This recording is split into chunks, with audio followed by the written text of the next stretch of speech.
kita ini akan mengukir banyak prestasi.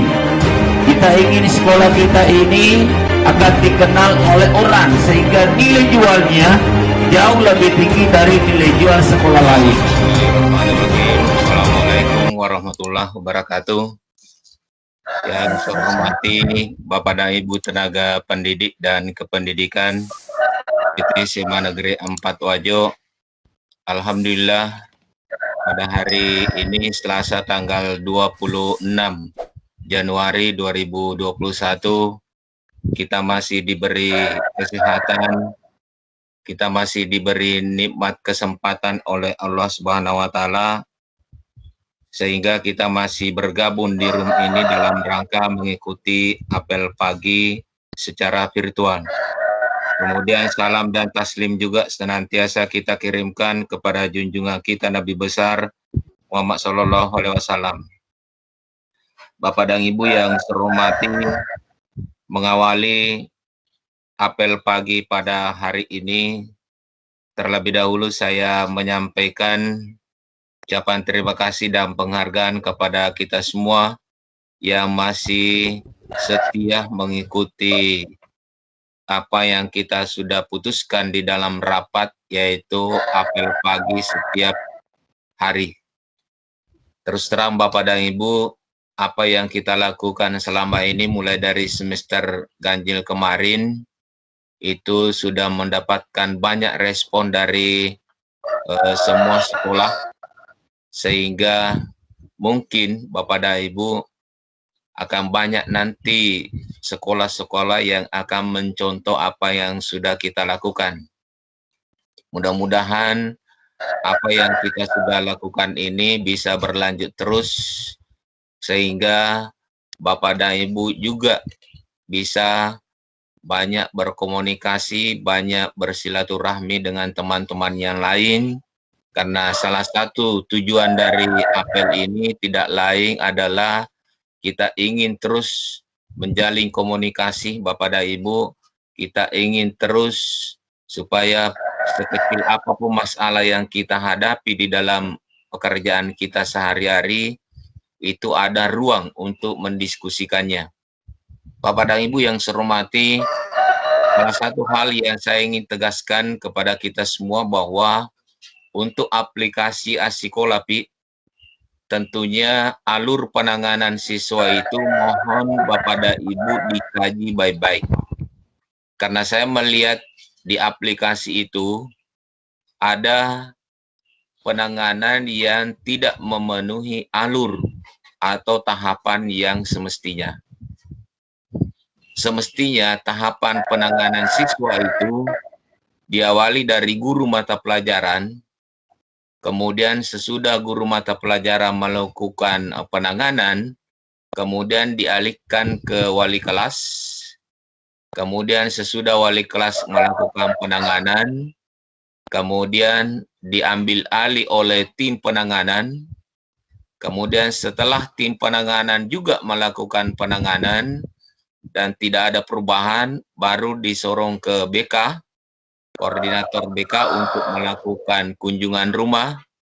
Kemudian sesudah itu tahapan berikutnya, kalau tidak ada perubahan maka penanganan itu diambil alih oleh kesiswaan, kemudian terakhir finalnya nanti dieksekusi oleh tim mutasi. Ini alur yang kita sepakati di dalam aplikasi Bapak dan Ibu.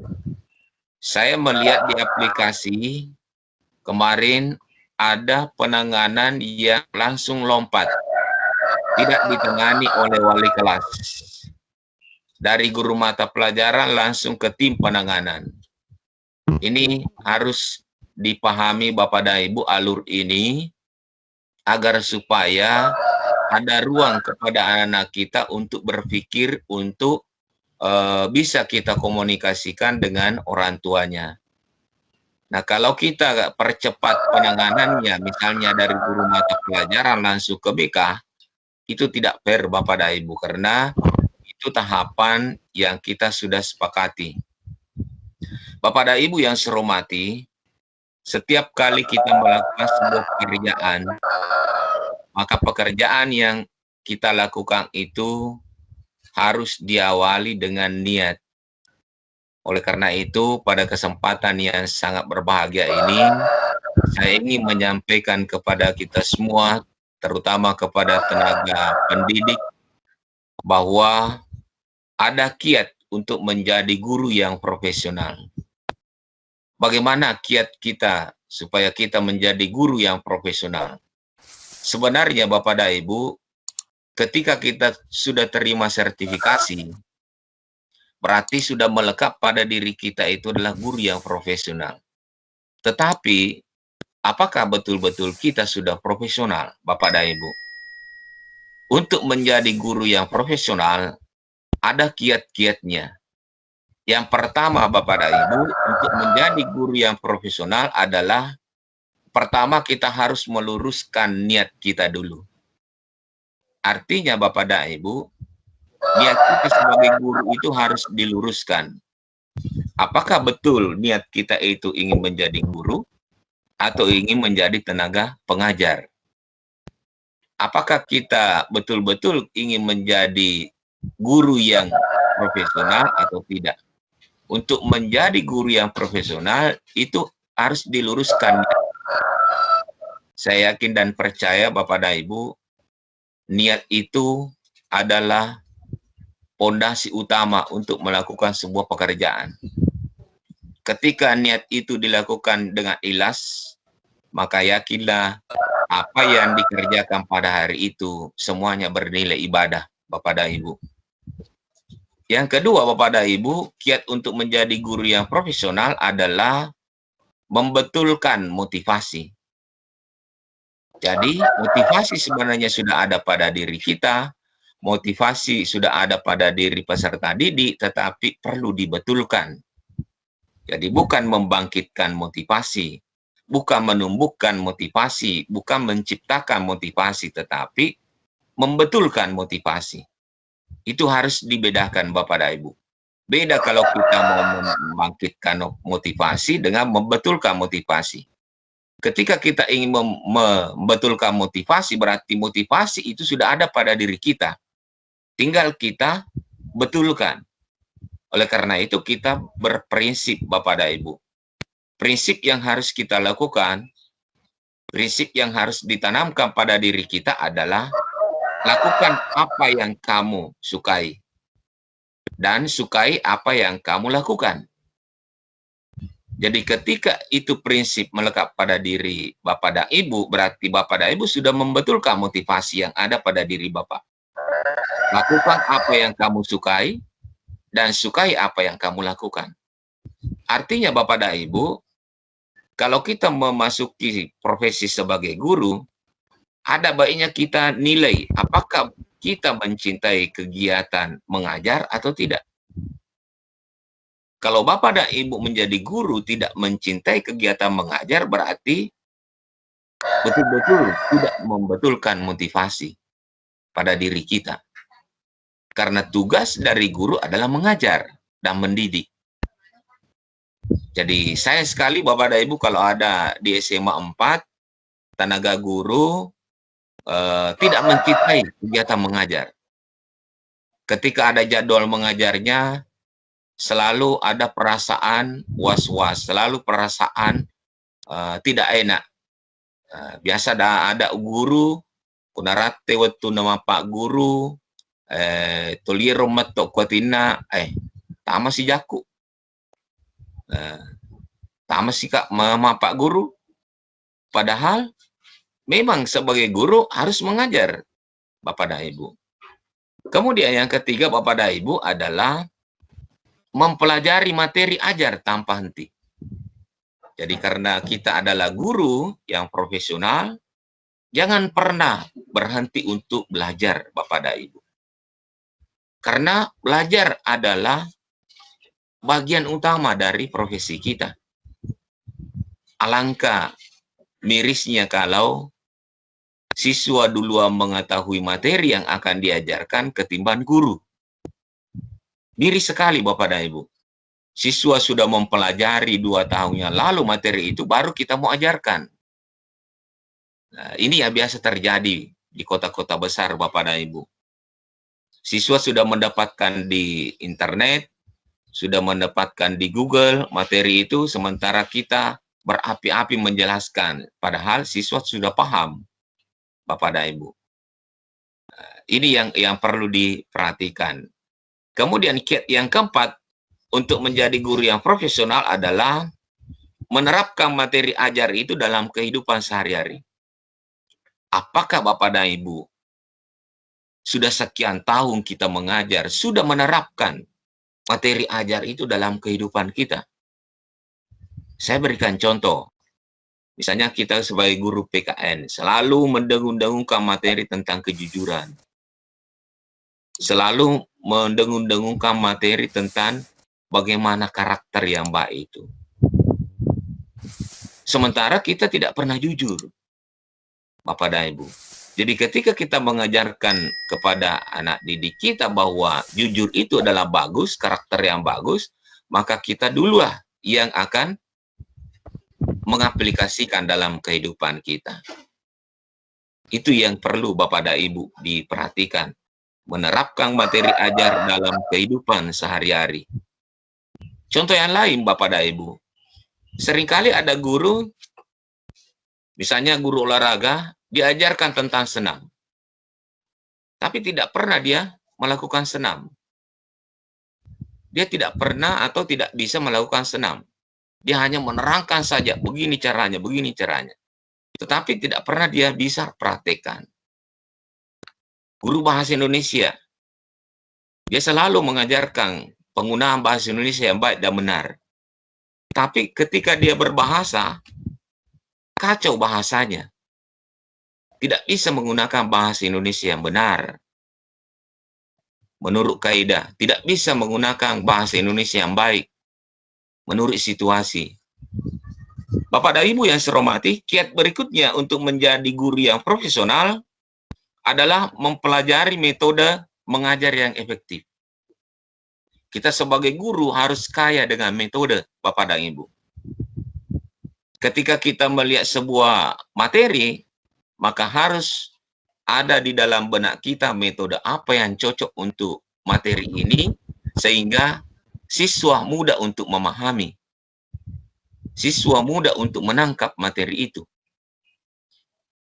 Jangan Bapak dan Ibu sebagai guru, hanya satu metode yang Bapak dan Ibu kuasai. Mulai dari tahun 20-an, Bapak dan Ibu mengajar sampai detik ini metode ceramah terus. Satu saja metode. Sehingga tidak ada pengembangan. Yang namanya profesional, Bapak dan Ibu harus mengembangkan diri. Harus mengembangkan karir. Bapak dan Ibu yang saya hormati, untuk mempelajari metode yang efektif, Bapak dan Ibu, harus kita pelajari situasi. Situasi anak didik kita, situasi materi yang kita ajarkan, kemudian karakter dari anak didik kita. Apakah metode itu cocok atau tidak? Sehingga ketika jam-jam, misalnya jam-jam sudah sore, jangan pernah melakukan metode-metode ceramah, karena pasti siswa kita tidur semua. Tapi bagaimana kita meramu metode itu sehingga ada kegiatan, ada kelas yang bergerak. Kemudian yang keenam Bapak dan Ibu, kiat untuk menjadi guru yang profesional adalah mempelajari murid yang diajar. Jadi sebagaimana dari Finlandia, rasa ingin memiliki itu. Jadi guru Bapak dan Ibu harus mengenal aspek-aspek murid yang diajar. Bagaimana keinginan murid, bagaimana minat murid, karena dalam satu kelas tentunya karakter yang kita hadapi itu kompleks. Mungkin ada siswa ketika sudah dijelaskan sedikit dia sudah paham. Tapi ada siswa sudah berkali-kali disampaikan, dia tidak paham. Sama dengan kita sebagai guru Bapak dan Ibu. Maaf nih tuli padang. Maka dayero alur penanganannya, apa mulai guru mata pelajaran, letuk kue. Tetapi angka mompa dena pahangi. Masih ada yang kurang paham. Ini yang terjadi. Karena kurang pahamnya itulah, maka perlu dijelaskan kembali, Bapak dan Ibu. Kemudian kiat yang terakhir yang saya sampaikan untuk menjadi guru yang profesional adalah memperhatikan akhlak murid. Jadi kita sebagai guru yang profesional senantiasa memantau akhlak dari murid kita. Bapak dan Ibu yang saya hormati, ilmu tanpa moral adalah buta. Oleh karena itu,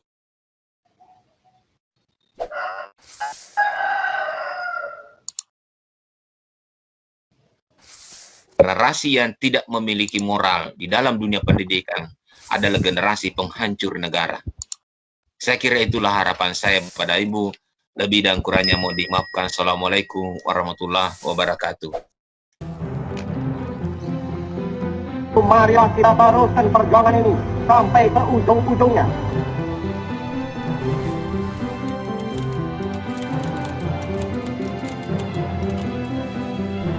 Kalau Anda mengatakan maybe tidak mampu, saya sudah buktikan mampu kok.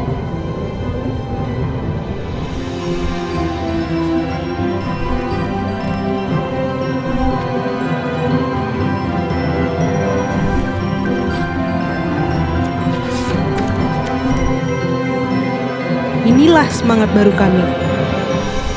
Berani, belajar, berubah. Belajar memang tidak selalu mudah.